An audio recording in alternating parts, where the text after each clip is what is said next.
अस्सलाम वालेकुम नाज़रीन, AK सिंध न्यूज़ में ख़बरों ने अपडेट जो सिलसिलो जारी है। नवाब वली मोहम्मद खां ख़बर शामिल कंदा हलूं त नवाब वली मोहम्मद वेझो ॻोठ इस्माइल भंड ऐं आसपास जे ॻोठनि में ॿोॾि में सबबु फाथल माण्हुनि जे इलाज लाइ UC चेयरमैन खमीसो ख़ान भंड ऐं PPHI नवाबशाह जे डॉक्टरनि जी टीम दुआ धारेजो पारां मेडिकल कैंप लगाई वई, जंहिंमें 750 खां वधीक मरीज़नि जी चेकअप करे मुफ़्त दवाऊं ॾिनियूं वयूं आहिनि।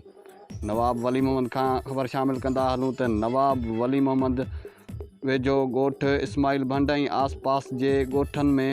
ॿोॾि सबबु फाथल माण्हुनि जे इलाज लाइ UC चेयरमैन खमीसो ख़ान भंड ऐं PPHI नवाबशाह जे डॉक्टरनि जी टीम दुआ धारेजो पारां मुफ़्त मेडिकल कैंप लगाई वई, जंहिंमें 750 खां वधीक मरीज़नि जी मुफ़्त चेकअप करे मुफ़्त दवाऊं ॾिनियूं वयूं आहिनि।